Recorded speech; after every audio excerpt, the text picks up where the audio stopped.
for this guy. This is probably one of the most popular television personalities we've got. The Israelis won't admit that they've got the bomb. You cannot take photos.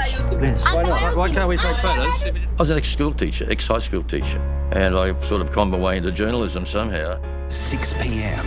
with George Negus. G'day, welcome to the very first 6 p.m. Graceful. You've got a pretty big chip on your shoulder. I'm Ray Martin. I'm Ian Leslie. And I'm George Fungus.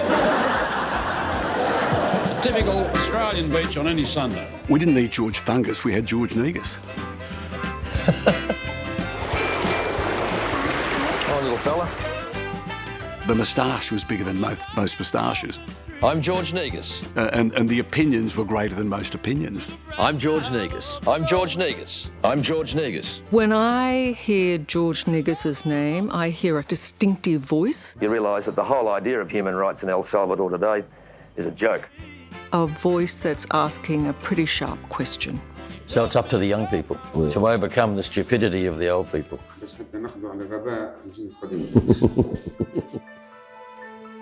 I've always been fascinated by what makes places and people, and politics in particular, tick. Politics is the best way to solve problems without killing each other. They describe you as an ex-boozer and womaniser. Ex. No, the X is definitely correct. For both. I heard your question. And that's your answer. You take a lot of convincing, don't you? Some people even saw you as a Nelson Mandela of Malaysia. Who is your worst enemy, Mr. President? America. One has to ask you, why go back to Pakistan at all? Pakistan is my country. Don't be facetious. Good talking to you. Thanks, George. When people say to me, when I meet you, you're just like you are on television. I said, no, you got it wrong. On television, I'm just like I am. And if you think you know me, you do.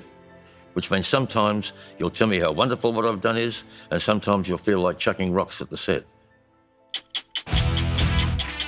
There was a time when they tried to bill her as a sex kitten, the American version of Bridget Bardot. But Jane Fonda, as she soon proved, was more of a lioness. Well, 60 Minutes came out of the blue for me. I'd been very cheeky to the Prime Minister of the day when I was working at the ABC and got the flick. And Channel 9 called me. In fact, the then boss, Gerald Stone, rang me and said, do you like travel? And I said, who doesn't? He said, well, you better get used to it, because if you take the job I'm offering you, you'll be doing a lot of travel. Of course, there's the all-important passport. I think George was the guy who really kick-started 60 Minutes in those early days to become the program it is. He was the quintessential TV rock and roll star reporter. Why have you found it necessary to jail so many people who disagree with you? It is not correct. Serra Pilata is pretty much a law unto itself. It became important to me that a lot of ordinary Australians were not being treated with the right respect. They were treating like they were idiots because they watched commercial television. Well, what we're doing turned out to be a little bit better than idiotic. Most of it. You're regarded as a great mimic. Yeah, you want me to do you? No, I'm just kidding. That would be asking too much. We set out at about 5 o'clock this morning from our base in Algeria. The first time I saw George on television was clearly 60 Minutes, and I thought, who is that on the back of a truck with a scarf around his head? Somebody actually said to me once that they thought the greatest contribution I made to Australian television was decide not to go to jungles and deserts, etc., with a coat and tie on. So I took them off. But what the scientists fear. I've had it said to me that quite often we looked like we were taking the audience with us, and in a way, yeah. We weren't doing it for our peers. No, it was the audience. The audience is what matters. I mean, I think what a lot of journalists forget, it's not about us. No audience, no program, no pay packet, no experience, no world travel, folks. You know, we don't have a job unless somebody's watching. Even driving a car through their streets on the Jewish Sabbath is sin. George Negus never wanted to be safe. That's boring. He is not that bloke that wants to be confused with others. And he never was, and he never will be, and that's the beauty of George. Why do people stop us in the street almost and tell us that Margaret Thatcher isn't just inflexible, she's not just single-minded, on occasion she's plain pig-headed? Would you tell me who has stopped you in the street and said that? I thought we weren't going to get out of number 10 Downing Street alive, to be honest. But Gerald Stone rang me and said, how did the interview go? I said, it's a political interview, I would give it 6 out of 10. And he said, and as an interview generally? I said, 11 out of 10. Don't worry, they'll watch. Is it possible that you just won't give an inch? That Margaret Thatcher needs to be right all the time? Why don't you ask them? And why won't you tell me their names and who they are? He was a bloody good interviewer, but he had the sense of theatre. You really have to be entertaining. Now, that's not a sin. That's a great thing for television. And George did it probably better than anybody.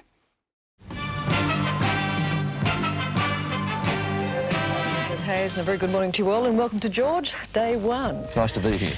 George had done 60 Minutes. George had done radio. I'm George Negus, and next week on Today we talk to Jason Donovan. Why? And I'm not sure what George expected when he came through the door at the Today Show, and I'm not sure what we expected. But I think it actually worked out okay. And they tell me that very many, a great number of the people who have a look at that little thing. He grew to love us, and we grew to love him. But it was a little bit like Mills and Boon put to music. You're not dealing with Margaret Thatcher now. Answer it. I'll answer it and say yes, which I've said everywhere else.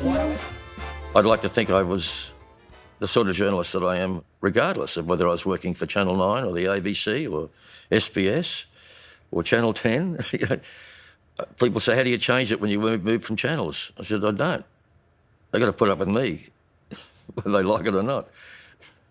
Halos get very heavy and they tend to rust very quickly. What is your motivation? Would you call yourself a pure humanitarian? Do I get paid for talking to him? No? Okay.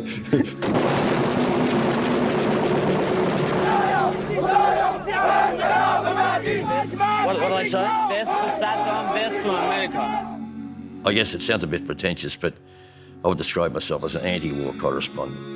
These kids way out here in the middle of nowhere are training to be guerrilla fighters to take on the Moroccan. As the US sees it, Nicaragua, under the Sandinistas, is another Cuba. All that war proves is that the human race is unintelligent. And I'm a committed coward. I'd go so far as to say I'm a gutless wonder. I didn't get a buzz out of that kind of journalism at all. I did it because you had to get close enough to be able to tell people why you shouldn't be there at all. Iranian enemy is just about within yelling distance across these marshes, and they outnumber these Iraqis by about 5 to 1. I'd say to my young colleagues, people who are still doing it, there's still plenty to do. In a way, most of us, all of us probably in the early days, we really thought we were changing the world for better. We failed, but we had a bloody lot of fun trying. There is an audience out there who want to be told not just what's happening in this country and the world, but why. Unfortunately, not enough of you buggers watch us often enough. It's your fault, just joking. And I think that's what I need to say to the younger journalists, the new generations. The world's in a real mess at the moment, so don't worry, you're never going to be out of a job. There's still plenty of work to be done. All the best.